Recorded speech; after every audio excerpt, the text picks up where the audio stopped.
Tonight on CBC Vancouver News. Everything was shaking. Did you feel it? No, I didn't. I was fast asleep. 2 earthquakes shake parts of BC early in the morning. Plus, better to get them early before you get the infection. 'Tis the season. Doctors urge you to get vaccinated against the flu and COVID-19. And she has a seizure at any given time. in the midst of the provincial election, we take a close look at healthcare challenges in the Kootenays and stressful waits for surgeries and doctors. But it's starting to piss me off a bit that we are being forgotten about in this corner of the province. This is CBC Vancouver News.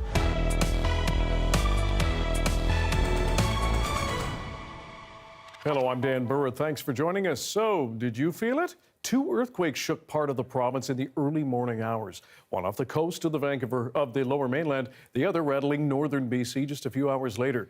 As John Hernandez reports, well, the 2 tremors were unrelated. Officials say they're a good reminder to be prepared. Deep below the surface of these waters near Tsawwassen, a seismic shift rippled through the region. At 2 a.m., I was in bed, just like some shaking. It was very short. The earthquake was recorded at 2 a.m. in the Strait of Georgia, about 31 kilometers southwest of Vancouver. The 3.5 magnitude rumble was felt by hundreds of people in Metro Vancouver, the Fraser Valley, and Vancouver Island. Everything was shaking. But not strong enough to do any damage and not quite noticeable to many. I was awake, I just didn't feel anything. No, I didn't. I was fast asleep.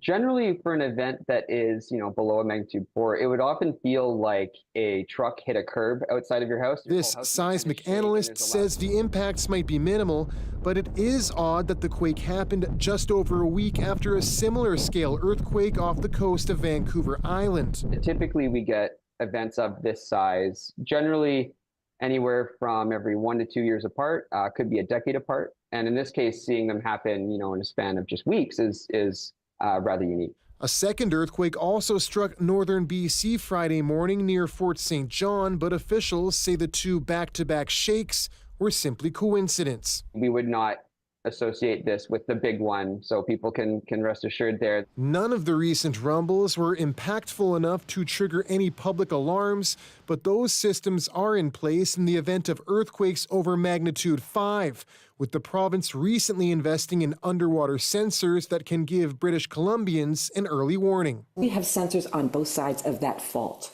so we'll be getting the information sooner than any other system about the big subduction earthquake. A minor shake this time around, but officials say it's a good reminder to keep emergency supplies on hand.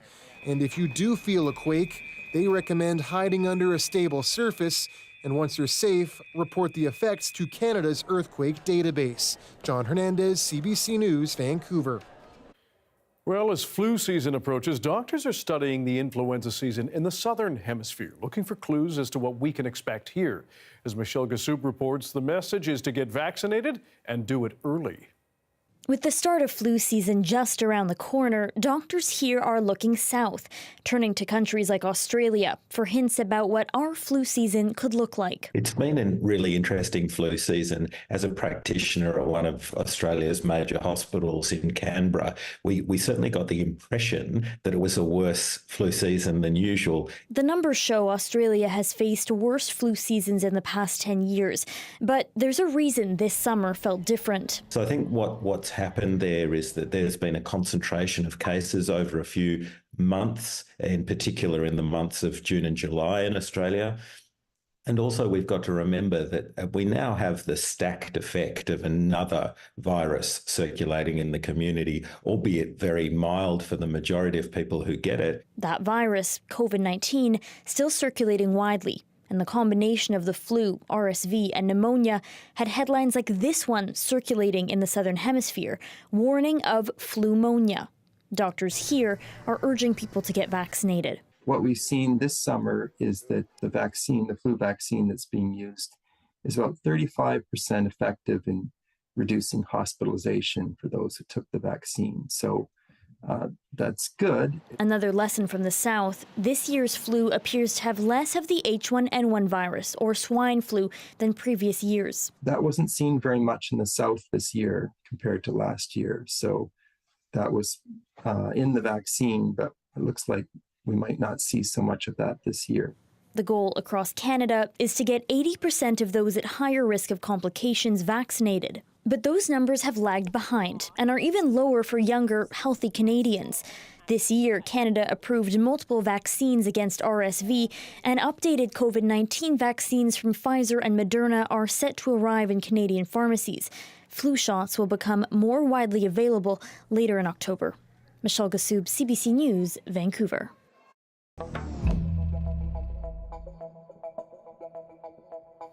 To the election campaign now, the BC NDP says it will double the provincial speculation and vacancy tax on homes that are left empty. As Katie DeRosa explains, some are skeptical that move will actually put more units on the market. NDP leader David Eby has a message to the 1% of homeowners who leave their homes empty. Rent out your vacant home, don't pay the tax. He's talking about the provincial speculation and vacancy tax, which applies to a home's assessed value. Eby says if re-elected, an NDP government would raise the tax to 1% for Canadians and 3% for non-Canadians. He says 99% of British Columbians are exempt. We're taking the side of the average British Columbian who works hard, plays by the rules, deserves a decent home, deserves a reasonable income. Eby accuses BC Conservative leader John Rustad of wanting to scrap the tax, claiming he sides with billionaires and speculators. Now, if you are a billionaire like Chip Wilson, I understand I may not be your guy. Fair enough. John Rustad, I guess, is your guy. Eby is referring to a sign erected in front of the multi-million-dollar waterfront Vancouver home of Lululemon founder Chip Wilson. The sign calls the NDP a communist party. Rustad hasn't seen the sign, but says, I don't disagree with him when he calls David Eby a communist. However, Rustad was vague on whether he would scrap the speculation and vacancy tax. Certainly something we need to look at, but we have not made a commitment one way or the other to that at this stage. An economist with the BC Real Estate Association is skeptical of the tax's ability to address housing affordability. Yeah, it applies to a very, very small share of the housing stock or of households. So it's odd to expect that it would have a large impact. And what we've seen since the speculation of vacancy tax is implemented is that it hasn't really had any significant impact in a positive way on affordability. But it has had an impact on government coffers. The government says the tax has brought in $390 million since it was introduced in 2018. And David Eby claims it has put 20,000 homes onto the market in Metro Vancouver. However, John Rustad argues Eby's housing policies have been a failure, pointing to a 30% drop in housing starts last year. Katie DeRosa, CBC News, Victoria. Rustad spent part of the day in Kelowna laying out his plans for childcare in the province. It includes expanding the $10 a day program, opening more high-quality childcare spaces, and providing tax credits for lower and middle-income families. It's close now to 60% of parents say that they are struggling to find childcare in BC. 60% of parents. It's no wonder why 1 in 2 youth are thinking of leaving this province. It's one of the contributing factors. Certainly, it's also a barrier to people wanting to be able to get into the workforce. Rustad says his party will support an independent and government-run childcare system. He says he'll prioritize creating 24-hour childcare spaces for shift workers and first responders and support schools that want to offer childcare spaces, among other promises. This election season, we are taking an in-depth look at the big issues that matter to people across BC. Among them are healthcare, crime, housing, and homelessness. As the CBC's Corey Bullock reports, people in the East Kootenay want to see big changes to the healthcare system. For Sierra Hebert and her mother, it's been a stressful few months. She's waiting to hear if a tumor in her brain is life-threatening or not. The 15-year-old forced to stay home from school after suffering multiple seizures a week. It is scary, you don't go to bed at night be able to sleep, right? Because she has a seizure at any given time. Cheyenne says they've been referred to BC Children's Hospital with no word on if or when Sierra will have surgery. And this family isn't the only one struggling with BC's healthcare system. CBC News asked for feedback from residents in the East Kootenay, and we were flooded with emails. Some came from people having to travel to get the care they need, others on a long wait list for a family doctor. Pardon my language, but it's starting to piss me off a bit that we are being forgotten about in this corner of the province. Wilkes has long been calling for radiation therapy here in Cranbrook. The Ministry of Health says that in the last year, about 530 patients have had to travel from the Kootenays to BC Cancer Centres. On average, those patients are having about 13 appointments each. We really need help in this corner of the province. Traveling to Kelowna one way from the furthest reaches of the southeast corner is 9 hours one way. That's a significant challenge, especially if you're in stage 4 cancer. So what are the three parties offering, and how would that impact residents here in the Kootenays? The BC NDP has pledged to expand travel assistance for patients like Sierra. The promise would provide upfront money to cover mileage if flights aren't available and extend employment protections to 27 weeks. But Cheyenne worries that's not enough. After that 27 weeks, I'm not sure what it's going to look like or if I'm going to be able to return to work, not knowing when she gets her surgery. Meanwhile, the BC Conservatives are promising to reduce administrative costs in healthcare. They want to allow for both public and private healthcare options and want patients like Sierra to be able to access care outside of BC. The Green Party says it will establish community healthcare centres around BC, replacing the current urgent and primary care centres, and will try to entice more nurses into the system by increasing funding, although not indicating by how much. For Cheyenne Hebert, she just wants to know her daughter will be taken care of. I have to be her voice. I have to be her mom. Something she says she'll be considering when she's at the polls on October 19th. Corey Bullock, CBC News, Cranbrook. It is the National Day of Action for murdered and missing Indigenous women, girls, and Two-Spirit people. And the Congress of Aboriginal Peoples has announced a group called Circle. They are demanding all levels of government immediately implement 231 calls for justice. The Circle is a first step to ensuring that calls for justice 13.1 to 13.5 are implemented. So really, we're the first group action that is meaningfully trying to address those calls for justice and to call on our federal partners, regulatory bodies to join us, to join Indigenous women in this work, to follow our leadership, and to get some important change made. They say only a handful of the calls have been addressed so far. A report from the National Inquiry recommended these steps 5 years ago and reported that the number of victims amounted to a genocide.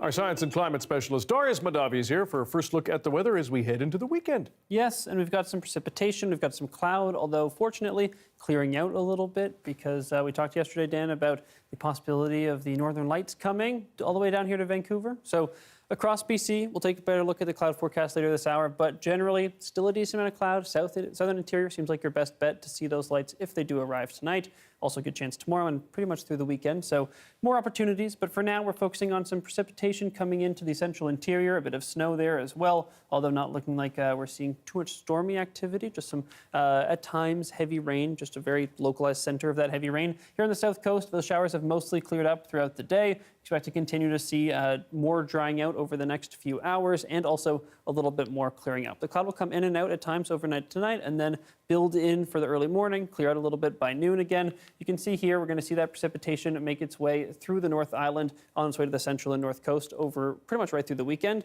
And then it's not until much later in the weekend, probably late Sunday, even maybe early Monday, that we start to see that make its way down the island and then potentially make its way to the Lower Mainland for Monday. So we still got a little while to go, a little bit of dry weather through the weekend. Temperatures aren't looking too bad at all. And Dan, overall, can't complain about those highs. It is October. We will not. Thanks, Darius. Thank you. The battle for one riding in Richmond is heating up as a strong independent candidate has it up in the air. We hit the ground and meet the candidates in Richmond Centre. Coming up.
As we told you on Thursday, provincial political leaders are promising improved transit and highways, among many other things. BC Today asked listeners what they think.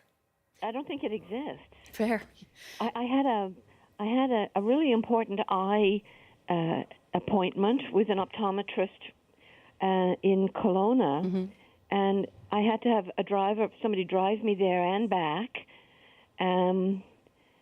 I wasn't able to do that. I had to cancel the appointment, and it's disappointing. So I just think we really need to abolish fares completely, save all the money that it costs to institute the fares and have people have to apply for programs and get their application looked at, whether they're a low income, et cetera, et cetera. We need to see it like a library. It's a public service. It should be for everyone. Callers to BC Today with guest host Amy Bell.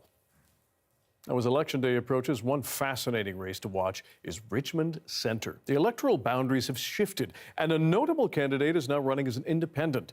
Mira Baines reports on what could be a surprise result. Go, Wendy, go!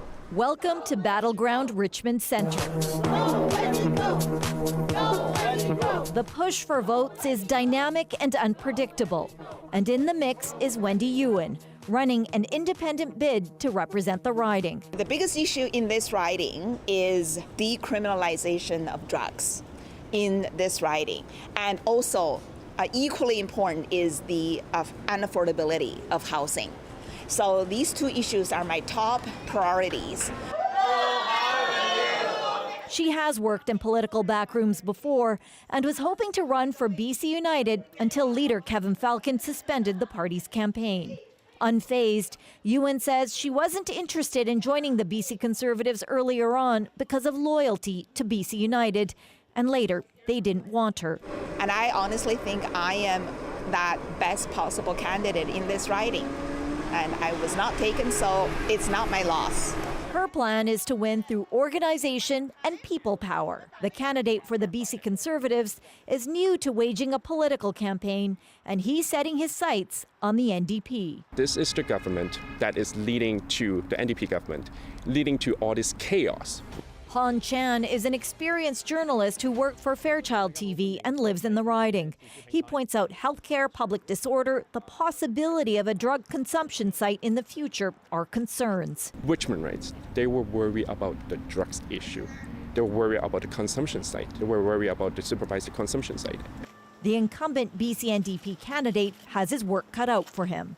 When we door knock, about 90% of the community still haven't undecided yet. They are still asking a lot of important questions. The BC NDP flipped the riding in a surprising win, but barely. Finalized results show Henry Yao with just 179 votes more than BC Liberal candidate Alexa Liu, who was considered a star candidate. She's a former Olympian and current Richmond City Councillor. Yao has worked with youth-based and community organizations before winning in the last election and says housing supply is key. We understand the Chinese Canadian culture really emphasizes the importance of families staying nearby. We have a really strong intention to ensure that we actually support the community to increase the supply and to address the housing issues. It's unclear how the vote will be split on election night. The race for Richmond Centre could come down simply to ground game and success at door knocking. The director of communications for BC United says he considered Richmond Centre a winnable riding and says Ewan's volunteers have remained. She had them when she was running as a BC United candidate, and she still has them running as an independent. She won't have the air game, unfortunately. She won't have the ads that both the Conservatives and the NDP are running on TV, on social media. Still, even experts say in such a diverse riding, it's unclear what role social media will play. With the very sizable percentages in terms of newer immigrants, particularly those who speak Chinese, is perhaps being done in cyberspace. And I think the issue is there anyone to kind of monitor what's going on in cyberspace and the ability to kind of activate that? Two other independent candidates are also running, meaning there's a lot of variables and it could swing multiple ways. Mira Baines, CBC News, Richmond. And there's a look at the day that was in Kamloops at Riverside Park with temperatures hitting about 20 degrees, a beautiful fall day. Darius Madavi's full forecast is next.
Throughout this provincial election, we're checking in with CBC hosts across our great big province to hear what voters in their regions are talking about. This time, we're in Kamloops. We spoke with the CBC's Marcella Bernardo earlier and asked her what is top of mind for people there. Well, much like we've seen across the province, the key issues here in Kamloops are healthcare, street disorder, and housing. And they're all linked to each other because a lot of the problems with healthcare are people not getting treatment on demand when they need it. And the street disorder is linked to a lot of people who are repeat offenders who need treatment or need support and they're not getting it. And housing is a lot of the issues for up to 200 people in Kamloops on any given day that don't have housing and that are considered homeless. Marcella, what about former BC United MLA Peter Millibar? He's now running as a Conservative in this election. How have voters taken that switch? Well, there's mixed reaction because he's a very popular politician. Was the former mayor before he first got elected in 2017. So he grew up in Kamloops. He's from a prominent family. I actually went to the same elementary school that he went to, so I've known him for years. And there was a lot of surprise because there was speculation that when BC United folded, Peter Millibar might be one of the people that chose to run as a BC United MLA anyway, or candidate. And then there was speculation he might run as an independent. And then there was a last minute decision by him that came down on the actual day that he announced that he was going to run for the Conservatives. So I've spoken to a lot of people in the community who say, gosh, I wish he'd run as an independent because I can't see myself voting Conservative. And other people saying that they're still going to vote for him just because they like him. And then I've talked to people as well who say they're going to vote NDP because they just can't trust what the Conservatives are going to do if they get elected. They're not very fond of a lot of the platforms that the Conservatives are putting forward for British Columbia.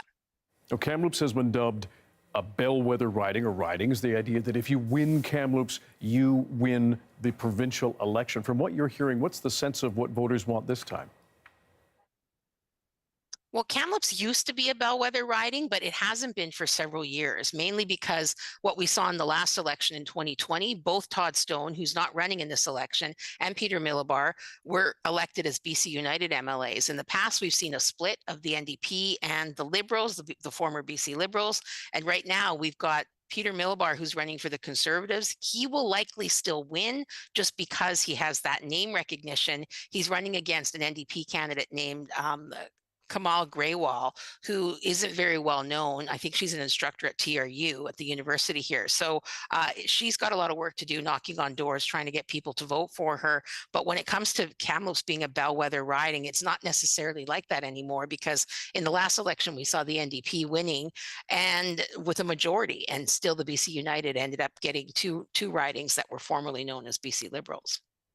And Marcella, this election features new ridings for the Kamloops area. Can you tell us a bit about the realignment and how it might change which way ridings go? Well, and that's created a lot of confusion because in the recent weeks, actually since the writ dropped, I've had family members and friends asking me, which riding am I in? Who am I supposed to vote for? And so they haven't really done their homework when it comes to the bulletins coming in the mail telling them that the Kamloops North Thompson riding is still called the Kamloops North Thompson riding, but it's been reconfigured now to contain different parts of the community as far north as, Barrier and Clearwater and other communities further south. But what we're not Clearwater, I should say, but what we've seen with Kamloops Centre is the riding that was formerly held by Todd Stone is now the riding that Peter Millibar is running in. So again, there's confusion about who am I voting for? Am I voting for Peter Millibar if I want to stay in the Kamloops Centre riding, or am I voting, if I want to vote for Peter Millibar, am I voting for Kamloops North Thompson or Kamloops Centre? So there's a lot of confusion from people who just aren't sure where the boundaries are in their community, and pretty much that it's right down the middle of the city when it comes to what is considered Kamloops and what are some of the surrounding communities on the north side. Marcella Bernardo, thanks very much. You're welcome.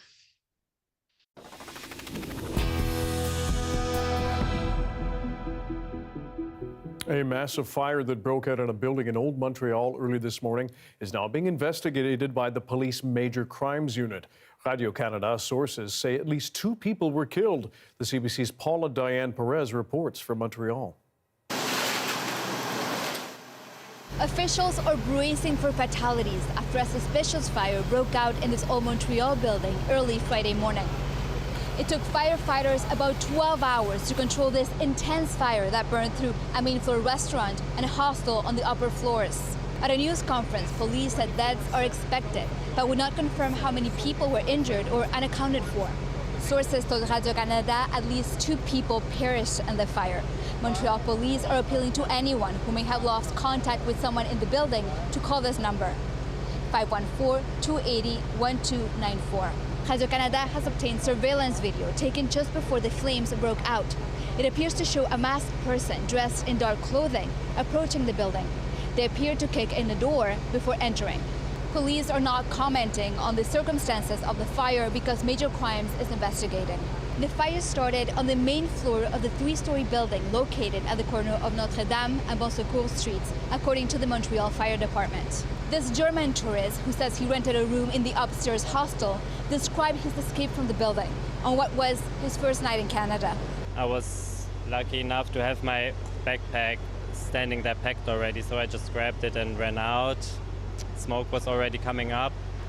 As soon as I was on the street, the girl came along. She had her pajamas on and she was like, "There's a fire in the kitchen." And then we looked and there was an explosion and the fire started, so we all ran away. The fire department says the owner of the building had been cited for safety violations related to smoke and fire alarms. However, they say that all these issues had been rectified this year and the building was considered compliant.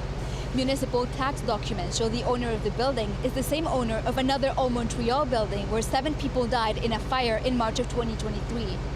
The restaurant located on the main floor is owned by another person, as is the hostel. CBC reached out to the owner of the building's lawyer, but he refused to comment. Montreal's mayor was at the site earlier and said while there are similarities with the 2023 fire, there's also differences.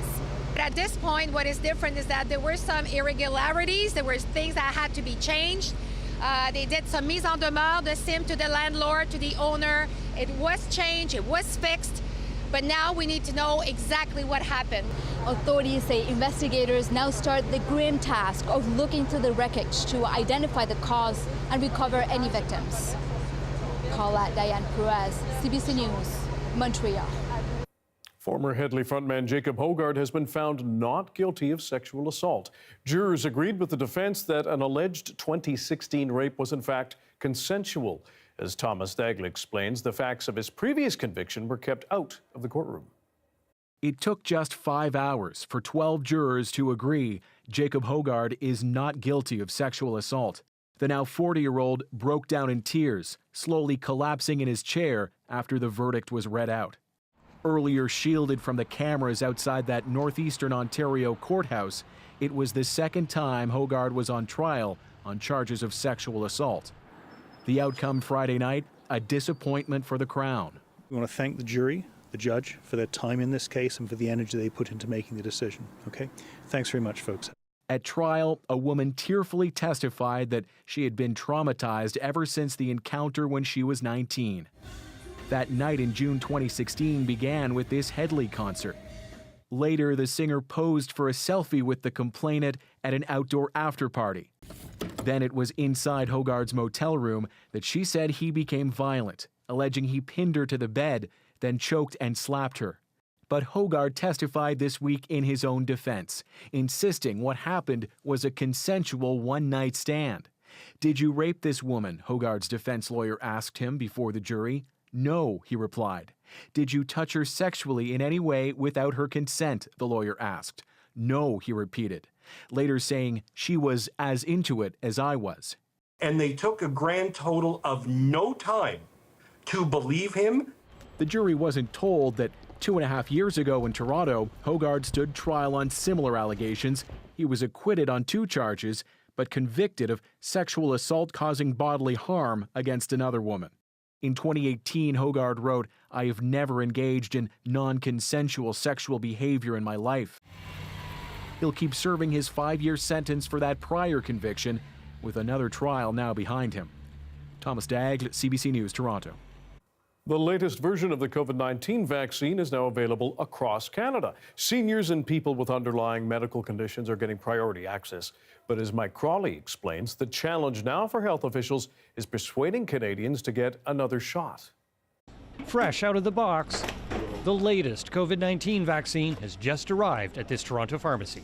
We've had a lot of people ask about it and are on our waiting list. The updated formula targets the strain of the virus that's most dominant in Canada right now.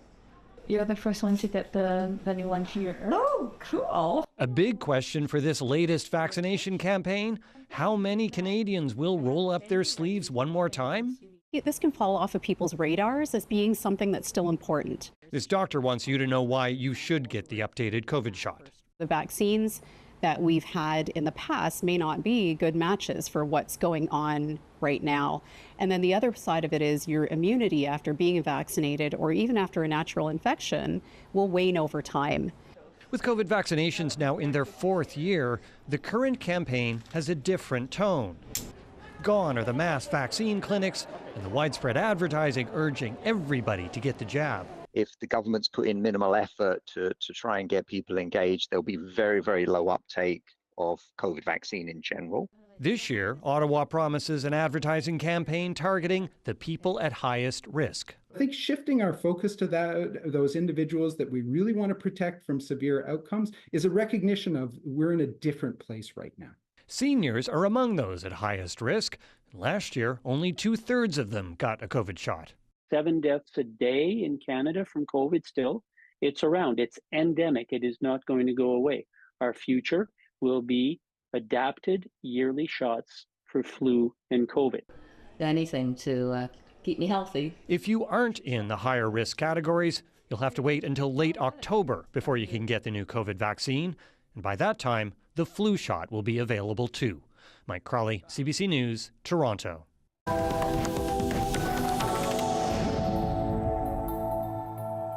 Vancouver police say more officers will be brought in to prepare for October 7th, the one-year anniversary of the deadly Hamas attacks on Israel.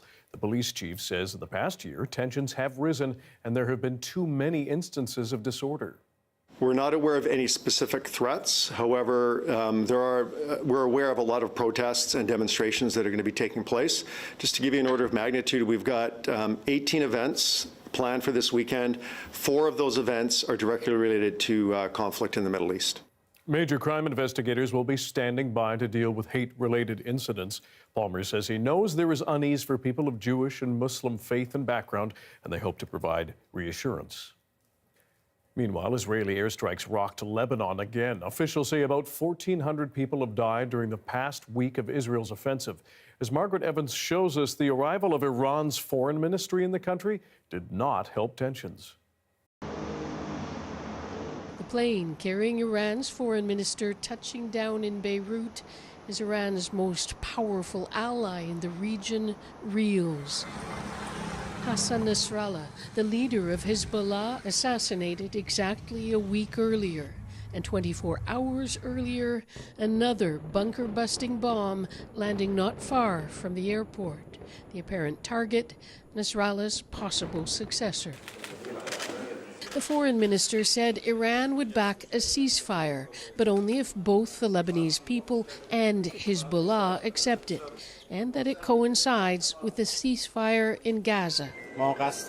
He also said Iran has no plans to attack Israel unless Israel attacks Iran, as it's been threatening to do since Iran fired 180 ballistic missiles at Israel. In Tehran, for the first time in 5 years, Iran's supreme leader, Ayatollah Ali Khamenei, emerged to lead Friday prayers. The brilliant action of our armed forces 2 or 3 nights ago, he says, was completely legal and legitimate. And he called the Hamas attacks on Israeli communities next to Gaza nearly 1 year ago justified. Israel's defense forces claim they've killed 250 Hezbollah fighters in southern Lebanon since sending their troops across the border earlier this week. An Israeli airstrike also forced the closure of the Masna border crossing, through which hundreds of thousands have been fleeing into Syria. Aid agencies warn that Lebanon is facing a potential humanitarian crisis, with some 1 million people on the move. With more people displaced every day, most of the nearly 900 government-established collective shelters in Lebanon have no more capacity to host all those displaced. In Beirut, many who fled Israeli airstrikes elsewhere in the country or Hezbollah neighborhoods here in the capital are still sleeping outside. Safety, they say, has become hard to find in Lebanon. Margaret Evans, CBC News, Beirut. Still to come, experts say this summer's above normal wildfire season is a warning of what's to come. Stick around.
After Canada's record-breaking wildfire season last year, this year may have felt like somewhat of a reprieve.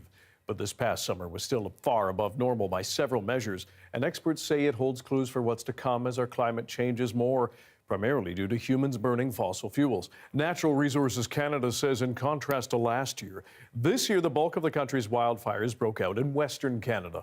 Officials say about 70% of the total area burned was here in BC, as well as Alberta, the Northwest Territories, and Saskatchewan. Climate change is also contributing to earlier starts and later ends to those wildfire seasons, something researchers think will only continue. We had ignitions in Western Canada in February and March that had to be addressed this year. So very early starts to the season. We had new fires starting, causing evacuations in British Columbia up until a week ago, so right through the month of September. And we have still had new starts in the past week. There's still almost 200 fires burning, for example, in BC right now on October 1st. What's more, a recent study found Canada's wildfires last year produced more carbon than the burning of fossil fuels in all but 3 countries. Experts have raised concerns that a rising number of larger, more intense wildfires will only further contribute to climate warming.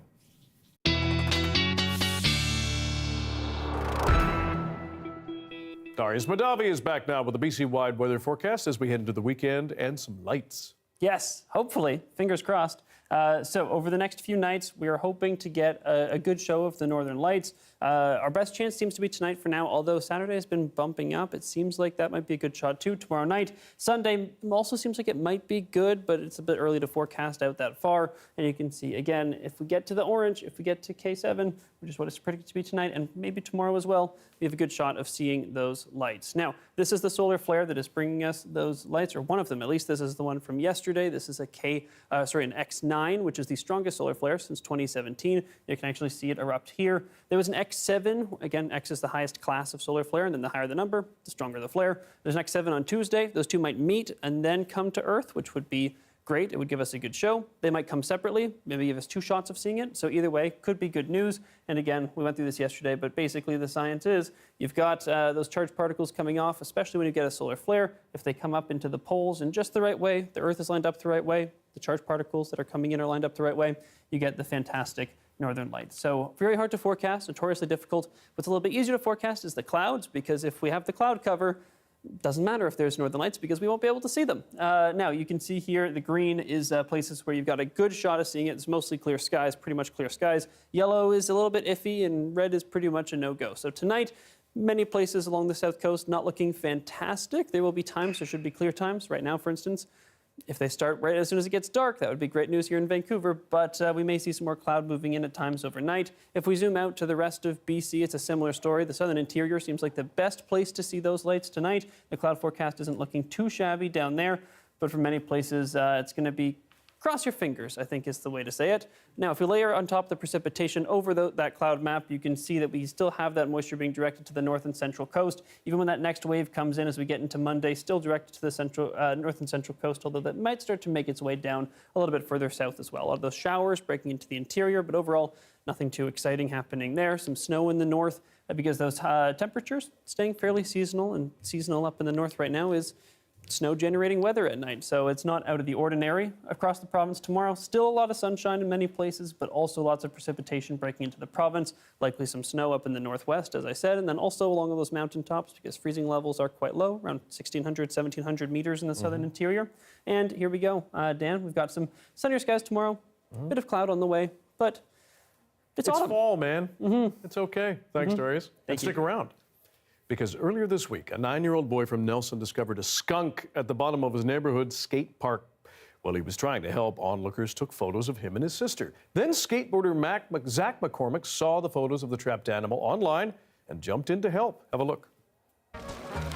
Fantastic. I saw a skunk in the boat, and then my sister grabbed a stick and we tried getting it out. These people came and then took a picture of me and then posted it.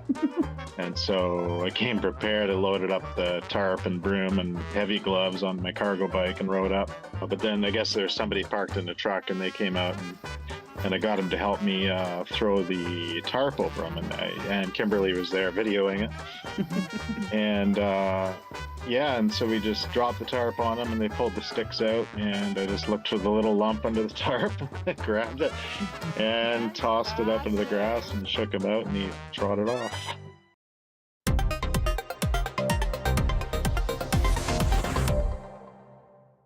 Fun Fact Friday indeed. We're going to each do one. I will start. There are no skunks on Vancouver Island. Now, It's a good Darius, fact. and Darius is going to take it a step further now. Yes, I will. Also, just so people know, we did do the finger guns. You just couldn't see it.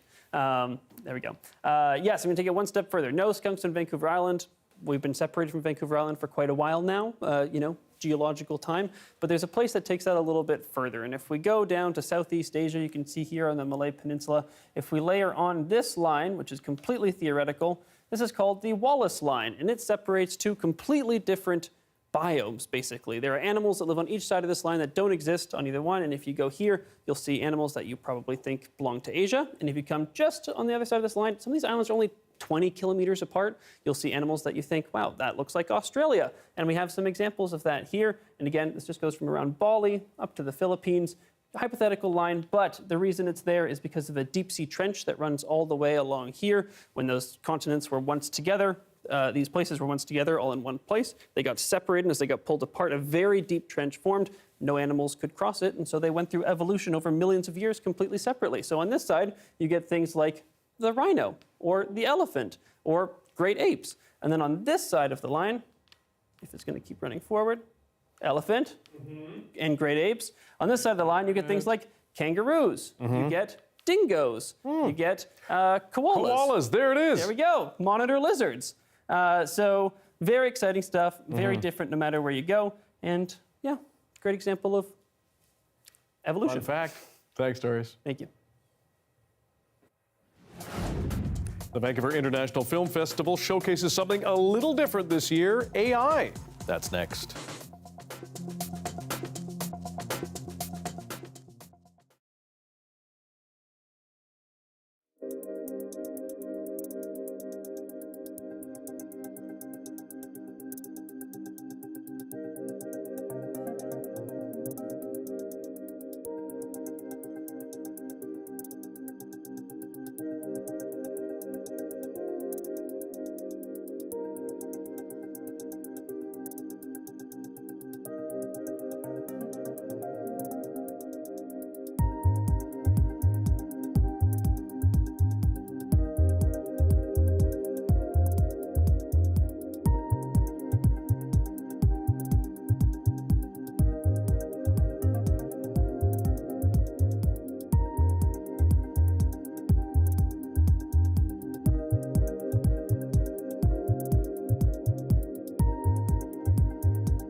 Hi, I'm Amy Bell, and this is your CBC Inbox. CBC is the premier media partner of the 2024 Chutzpah Festival, November 1st to the 10th. The festival showcases international celebrations of dance, music, theater, comedy, and multimedia arts. For tickets, visit chutzpahfestival.com. And on November 7th, join CBC guest host Stephen Quinn at the 26th Annual Surrey Business Excellence Awards. For tickets, visit businessinsurrey.com.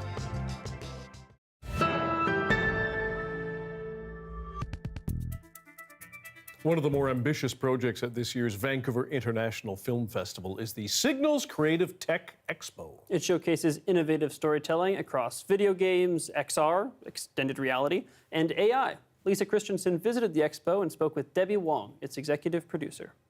What kind of artists and pieces are we bringing in that can help people understand how technology is impacting our lives and the world around us, and how can we empower more people to engage with what can really feel like daunting and terrifying technology? I think a lot of people, you say AI too, they're so afraid. Yeah. They're so afraid of a lot of technology, but I'll tell you, coming in here, it's just a lot of fun. Exactly. That's truly the power of the arts. Artists provide us windows into what's coming next, or they're the ones that always jump in first with new technologies, new ideas, and through the lens of their storytelling and their worldviews, we're able to see different nuance in our technologies. And the thing about AI is that this is something that's impacting all of our lives, whether we want it to or not. And we hope that more people will lean into the conversation so that we're all informed. And then we walk over here, and this is some of the pictures that the AI picked up over here. Exactly. So once you get judged by the AI, what it does is it spits out its versions of you into these old CRT screens. And so the artists have helped shape this so that the aesthetic feels cohesive, but the images are completely generated by the AI. So this is how the machine is seeing you. Okay, I'm just going to get closer to how it saw me here. Which I'm not disappointed by, I gotta say. AI. All right, there we go. It's fun stuff. No kidding. Very cool. Thanks for being with us tonight on CBC Vancouver News at 6. You can watch this newscast on CBC Gem, our free app, as well as on YouTube and our website, cbc.ca/BC. And Janella Hamilton will have your next local news at 11 o'clock right after the National. So please, join her then. Good night.